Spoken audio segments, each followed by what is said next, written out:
বিশ্বকবি হিসেবে পরিচিত রবীন্দ্রনাথ ঠাকুরকে আমরা সবাই জানি। আমরা জানি রবীন্দ্রনাথ নোবেল জয়ী, জমিদার, কত অর্থ, কত প্রতিপত্তি, নাম ডাক, কত কিছু। কিন্তু বাস্তব সত্যটা এই নয়। বাস্তব সত্যটা খুবই কষ্টের। রবীন্দ্রনাথ একবার দুঃখ করে বলেছিলেন যে আমি ভালোবেসে যাকেই কাছে ডেকেছিলাম সেই আমাকে ছেড়ে চলে গেছে। বিয়ের পরেও তার সুখের সংসার বেশি বছর টেকে না। বিয়ের কয়েক বছর বাদে যখন তার পঞ্চম সন্তান হবে তখন তার স্ত্রী মারা যায়। রবীন্দ্রনাথ তার স্ত্রী মারা যাওয়ার পরে আর বিবাহ না করে সে তার সন্তানদের মুখ পানে চেয়েই তাদের বড় করেই তিনি বাকি জীবন কাটানোর চেষ্টা করেন।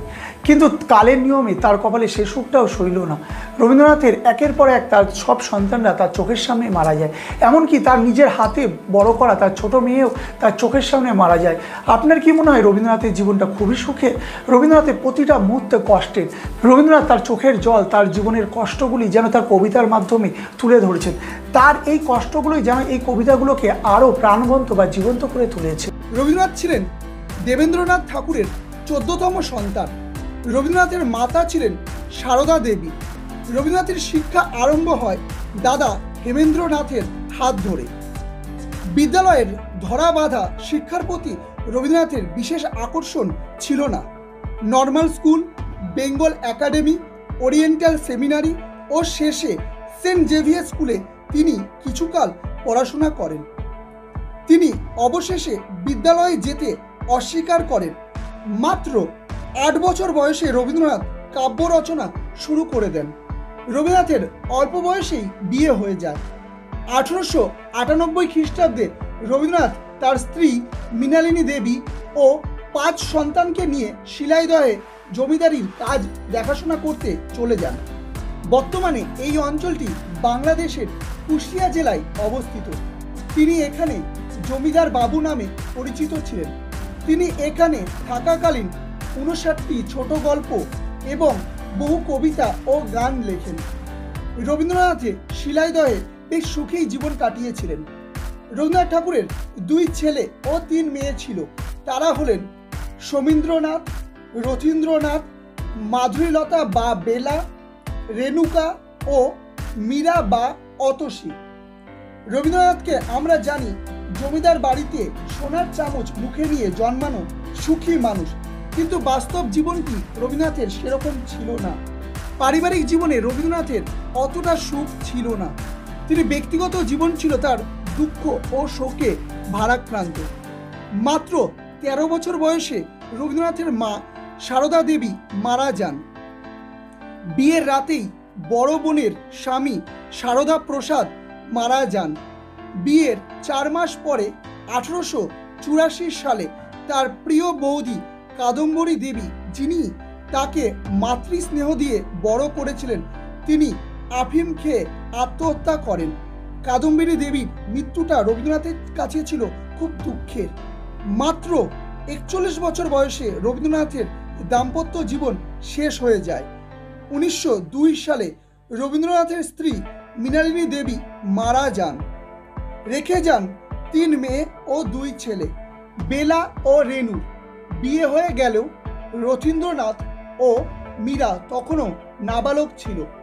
ছোট্ট ছেলে সমীন্দ্রনাথ ছিল একেবারেই শিশু। রবীন্দ্রনাথের স্ত্রী মারা যাওয়ার পর রেণু খুব অসুস্থ হয়ে পড়েন। এই মেয়েকে তিনি বিয়ে দিয়েছিলেন সত্যেন্দ্রনাথের সঙ্গে। জামাইকে তিনি নিজ খরচায় ডাক্তারি পড়তে বিলেতে পাঠিয়ে দেন। বহু চেষ্টা করেও তিনি রেণুকে বাঁচাতে পারেন না। রেণুর মৃত্যুর পর 12 বছর বয়সে সমীন্দ্রনাথ বন্ধুদের সাথে মুঙ্গেরে বেড়াতে যায়। মুঙ্গেরে বেড়াতে গিয়ে সেখানে সমীন্দ্রনাথ কলেরা রোগে আক্রান্ত হয় এবং সমীন্দ্রনাথ মারা যায়। রবীন্দ্রনাথের সবচেয়ে আদরের মেয়ে মাধুরীলতা বা বেলা, যাকে তিনি কোলে পিঠে করে মানুষ করেছিলেন, তাকে বিয়ে দিয়েছিলেন কবি বিহারী লালের ছেলে শরৎচন্দ্রের সাথে। বিয়ের পর রবীন্দ্রনাথ শরৎকে নিজ খরচায় ব্যারিস্টারি পড়তে বিলেতে পাঠিয়ে দেন। বিলেত থেকে ফিরে এসে মেয়ে জামাই 4 বছর পর্যন্ত রবীন্দ্রনাথের সঙ্গে জোড়াসাঁকোর ঠাকুর বাড়িতেই থেকে যায়। শরৎচন্দ্রের সঙ্গে কবির ছোট জামাই নগেন্দ্রনাথের ঝামেলা হয়। শরৎচন্দ্র ঝামেলা করে তার স্ত্রীকে নিয়ে শ্রীরামপুরে নিজের পৈতৃক বাড়িতে চলে যায়। এরপর রবীন্দ্রনাথের সঙ্গে শরৎচন্দ্রের সম্পর্ক আরও খারাপ হয়ে যায়। বেলা বুক ভরা কষ্ট নিয়ে মৃত্যুর দিকে আস্তে আস্তে এগিয়ে যায়। রবীন্দ্রনাথ প্রতিদিন গাড়ি করে অসুস্থ মেয়ে বেলাকে দেখতে যেতেন। রবীন্দ্রনাথের হাত ধরে মেয়ে ঘন্টার পর ঘন্টা বসে থাকত। জামাই শরৎচন্দ্র টেবিলের ওপর পা রেখে সিগারেট খেতে খেতে রবীন্দ্রনাথকে অপমান করতেন এবং বিভিন্ন নোংরা ভাষায় তাকে গালাগালি করতেন। সেই অপমান মুখ বুজে রবীন্দ্রনাথ সহ্য করতেন মেয়ের জন্য। রবীন্দ্রনাথ এত অপমান সহ্য করা সত্ত্বেও রোজ তার মেয়েকে দেখতে যেতেন। এইভাবে ক্রমাগত দিন কাটতে থাকে। একদিন তিনি মেয়ের কাছে যাওয়ার সময় মাঝপথে শুনতে পারলেন তার মেয়ে মারা গেছে। মেয়ের মৃত্যুর সংবাদ শুনে তিনি আর সিঁড়ি দিয়ে ওপরে উঠলেন না। মেয়ের শেষ মুখটিও তিনি দেখলেন না। তিনি বাড়ি ফিরে গেলেন।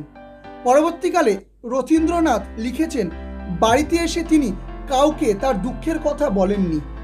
কি অসহ্য বেদনা তিনি নিজের মধ্যেই রেখে দিয়েছিলেন সেটা আমরা কল্পনা করতে পারবো না। একের পর এক তিনি তার প্রিয় সন্তানগুলোকে হারিয়েছিলেন। রবীন্দ্রনাথের ছোট মেয়ে মীরার বিয়ে দিয়েছিলেন মাত্র 13 বছর বয়সে। রবীন্দ্রনাথ নারী মুক্তির কথা বললেও তার নিজের মেয়েদের বিয়ে দিতেন 11 থেকে 12 বছর বয়সেই বিয়ে দিয়ে দিয়েছিলেন। মীরার বিয়ে হয় নগেন্দ্রনাথের সাথে। রবীন্দ্রনাথ নিজ পয়সায় নগেন্দ্রনাথকে কৃষিবিদ্যা পড়তে আমেরিকায় পাঠান। তিনি ভাবলেন নগেন্দ্রনাথ কৃষিবিদ্যা পড়ে তিনি ভারতীয়দের জন্য কিছু করবেন। নগেন্দ্রনাথ বিদেশে থাকাকালীন রবীন্দ্রনাথকে বারবার চিঠি লিখতেন টাকার জন্য। রবীন্দ্রনাথ তার উত্তরে লিখতেন, আমার জমিদারি থেকে আমি মাত্র 500 টাকা গ্রহণ করি। ওই টাকার সম্পূর্ণটাই আমি তোমাকে দিয়ে দিই। এখন আমি কোনো রকমভাবে ধার দেনা করে সংসার চালাই। ছোট জামাই আমেরিকা থেকে গ্র্যাজুয়েট হয়ে ফিরে আসার পর কয়েক বছরের মধ্যে খ্রিস্টান ধর্ম গ্রহণ করেন এবং 2 সন্তানের মা মীরাকে ছেড়ে চলে যান। মীরা ছেলে নিতুকে রবীন্দ্রনাথ খুব ভালোবাসতেন।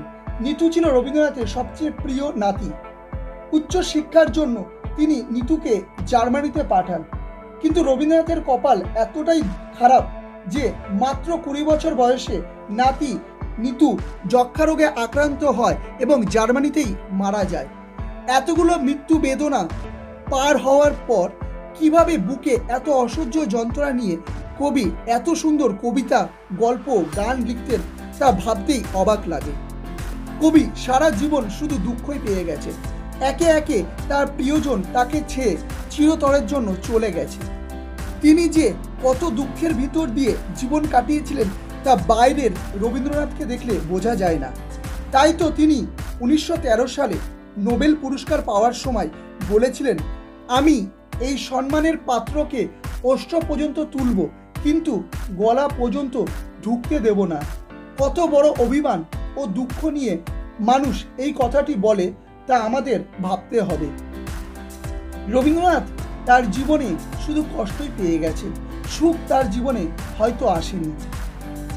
বন্ধু, রবীন্দ্রনাথের কষ্টের জীবনে যে ভিডিওটি আপনার যদি ভালো লেগে থাকে তাহলে অবশ্যই লাইক, কমেন্ট, শেয়ার করবেন এবং এইরকম সুন্দর সুন্দর ভিডিও পেতে অবশ্যই আমার চ্যানেলটিকে সাবস্ক্রাইব করবেন। আপনার একটি সাবস্ক্রাইব আমাকে এইরকম ভিডিও তৈরি করার অনুপ্রেরণা দেয়।